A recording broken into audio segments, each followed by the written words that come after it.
ஐயா வணக்கங்க ஐயா. மணி சார் வணக்கம். வணக்கம். ஐயா, பெரும்பாலும் மக்களுக்கு இருக்கிற ஒரு சந்தேகம்.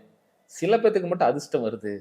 அவங்க வீட்டுக்கு மட்டும் அதிர்ஷ்ட கதவு தொறக்குது. மகாலட்சுமி வராங்க. ஸோ இந்த மாரி விஷயம் சொல்லிட்டே இருப்பாங்க. சில பேத்துக்கு மட்டும் குறிப்பா ஏன் அதிர்ஷ்டம் வருது? அதுக்கான காரணம் என்ன? கண்டிப்பா ஒரு அருமையான கேள்வி.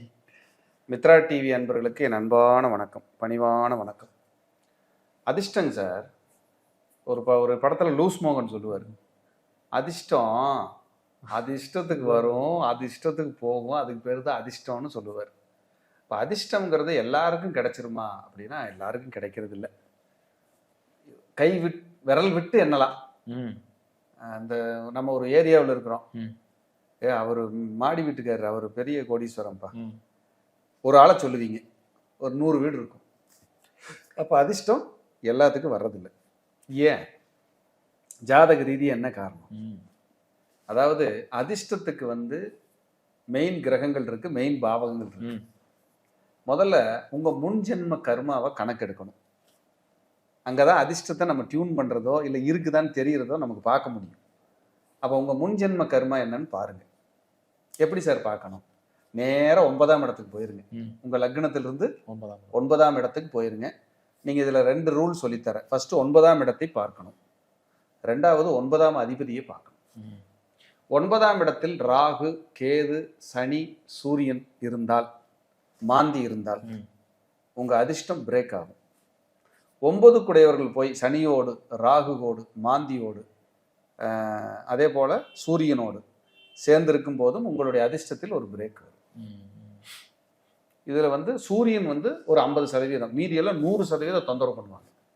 அப்ப அதிர்ஷ்டம், நல்ல அதிர்ஷ்ட காற்று நம்ம பக்கம் அடிக்கணும்னா நமக்கு இந்த 9ஆம் இடத்தை பார்க்கணும். ஏன்னா 9ஆம் இடம்ங்கிறது உங்க அதிர்ஷ்டம் வர்ற இடம். 9ஆம் இடம் அதிர்ஷ்டம் வர இடம். அதை தக்க வச்சுக்க முடியுமான்னு பார்க்கறது 9ஆம் இடத்தையும் 9ஆம் அதிபதியும் பார்க்கணும். இதை பார்த்தா தான் உங்களுக்கு அதிர்ஷ்டம் உங்களுக்கு எந்த அளவுக்கு ஃபேவரபுளாக இருக்குது அப்படின்னு நீங்கள் புரிஞ்சுக்க முடியும். இப்போ 9ல எல்லாம் ராகு இருந்ததுன்னா அதிர்ஷ்டத்தை வாங்கி அதை காசாக்கி பொருளாக்கி இந்த பூமியில் வாழ்றதுங்கிறது சவாலாக இருக்கும். தகுதி இல்லாதவர்களிடம் உங்களை கைகட்டி நிற்க வச்சுட்டு இருக்கோம். ஐயா, இப்போ 9ஆம் இடத்தை பேசும்போது அந்த இடத்துல பூர்வீகத்தையும் சேர்த்துக்கலாம். பூர்வ புண்ணியம் 5ஆம் இடம். ஓகே. 9ஆம் இடம் தான் உங்க அப்பா, தாயார். உங்க அப்பாவோட விதை தான் நீங்க.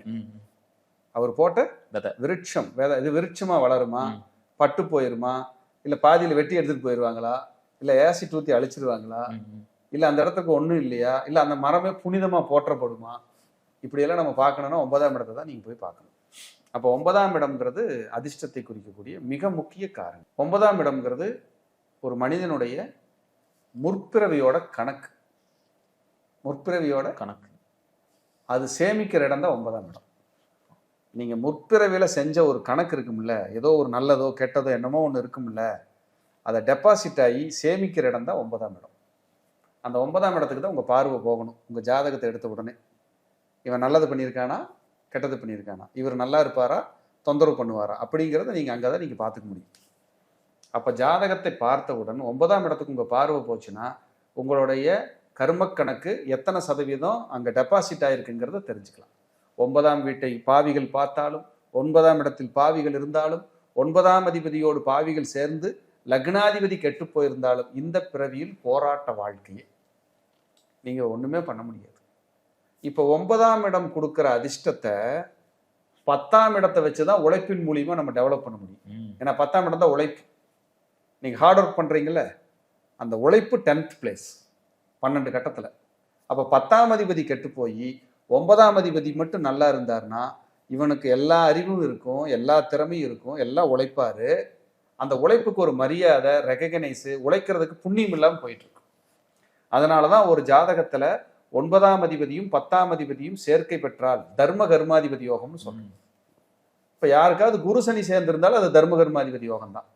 அந்த தர்ம கர்மாதிபதி யோகம் குரு சனி சேர்றதுனால சமுதாயத்துல மதிப்பு மிக்க நபரா மாறிடுறாங்க. யாருக்கெல்லாம் 9ஆம் இடம் பலமா இருக்கோ, 10ஆம் இடம் பலமா இருக்கோ அவங்களுக்கெல்லாம் ஹெல்த் பாதிக்கும். என்ன சார் புது குண்டை தூக்கி போடுறீங்க, அதிர்ஷ்டம்ங்கிறீங்க, ஹெல்த் பாதிக்கிறீங்க. ஆமா, நீங்க புகழ் அடையணும், பெருமை அடையணும், பணம் சேரணும்னு ஓடிக்கிட்டே இருப்பீங்க, உங்க ஹெல்த்தை கவனிக்க மாட்டீங்க, ஹெல்த்தை கான்சென்ட்ரேஷன் பண்ண மாட்டீங்க. அப்போ உங்க உடம்பு கெடும். அப்ப நீங்க என்ன பண்ணணும்? அதிர்ஷ்டம் வருமானம் பணம்னு ஓடுறதை விட உங்கள் உடம்பையும் பத்திரமா பார்த்துக்குங்கன்னு சொல்லுவேன். என் குருநாதர் என்ன சொல்லுவார் தெரியுங்களா?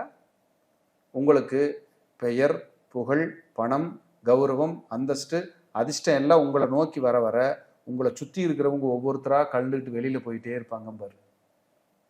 ஏன்னா உங்களால் யாருக்கு நேரம் ஒதுக்க முடியாது. அவனுக்கு கௌரவம் வந்துருச்சும்பா, திமிரு பிடிச்சவன்பா, புது பணக்காரன்பா, இத்தனை பேர் வச்சு விட்டுருவான். ஆனால் அவன் உழைச்சிக்கிட்டு இருப்பான். அந்த ஆள் உழைச்சிக்கிட்டு இருப்பார், ஓடுன்னு ஓடிக்கிட்டு இருப்பார். இந்த அந்த குடும்பத்தை காப்பாற்றணும். ஒரு 1000 பேர் என்கிட்ட வேலை செய்கிறாங்க, அவங்களுக்கு நான் ஒரு நல்ல முதலாளியாக இருக்கணும், மற்றவங்களுக்கு தானம் தர்மம் பண்ணணும், இத்தனையும் சொல்லிட்டு இருப்பார்.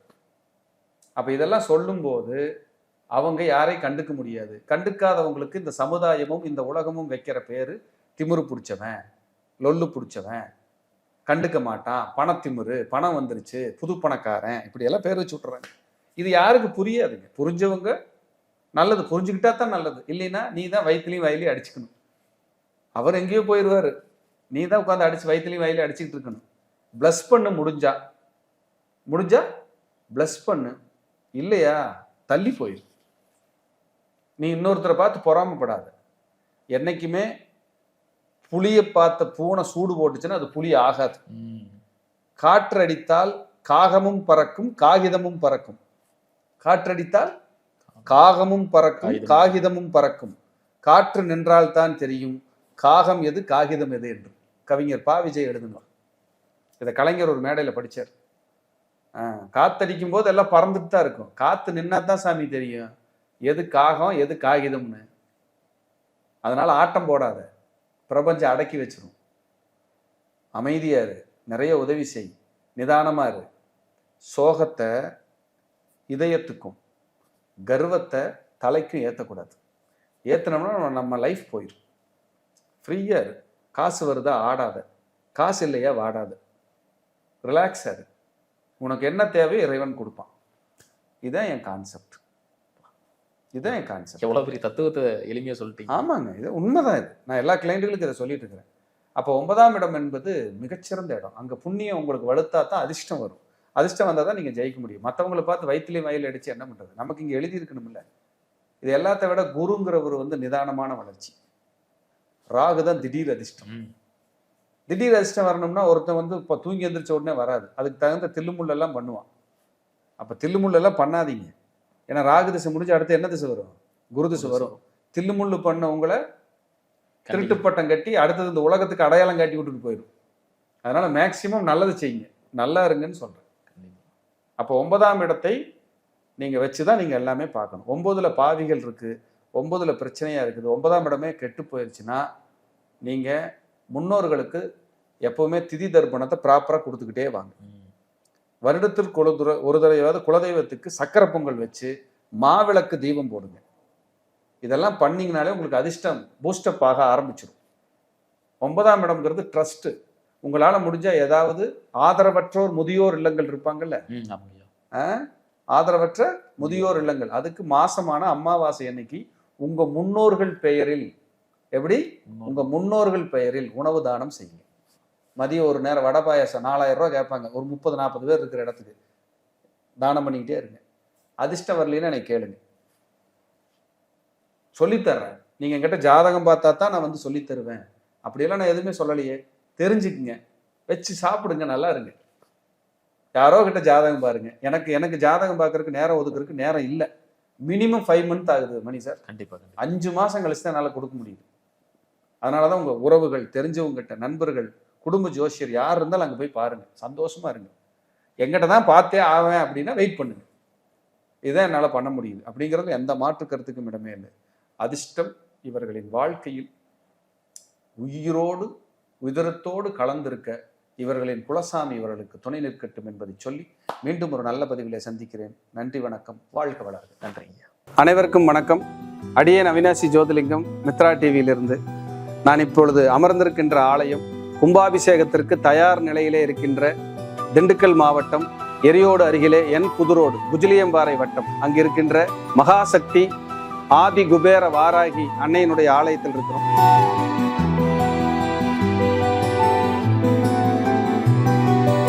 கும்பாபிஷேகத்துக்கு ஆலயம் தயார் நிலையில் இருக்கு. பிராபவ வருடம் ஆவணி மாதம் 31ஆம் தேதி 17/9/2026 வியாழக்கிழமை குருவாரத்திலே காலை 10:45 மணி முதல் காலை 11:10 மணிக்குள் ஆலயத்தினுடைய மிக பிரம்மாண்டமான கும்பாபிஷேக விழா நடைபெற இருக்கிறது.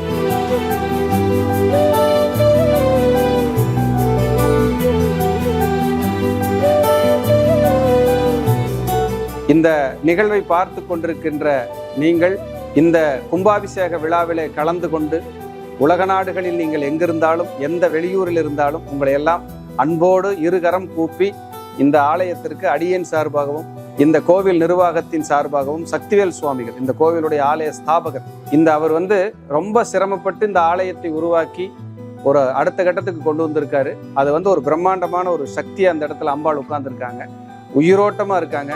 இங்கே யாரெல்லாம் வழிபடுறீங்களோ அவங்களுக்கெல்லாம் நிச்சயமா உங்களுடைய எல்லா நெருக்கடிகளும் தீர்ந்து சுபிட்சம் கிடைக்குங்கிறதுல எந்த மாற்று கருத்துக்கு இடமே கிடையாது.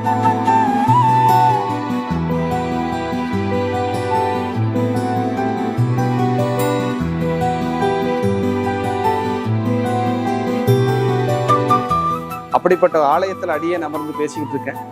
நீங்களும் எல்லாரும் வரணும், உங்களையும் நான் இந்த ஆலயத்தில் எல்லாரையும் பார்க்கணும்னு விருப்பப்படுறேன். கண்டிப்பா வாங்க. இந்த ஆலயத்திற்கு உங்களால் முடிந்த இந்த ஆலய கும்பாபிஷேக விழா மாபெரும் விழாவாக பிரம்மாண்ட விழாவாக நடைபெற இருக்கிறது.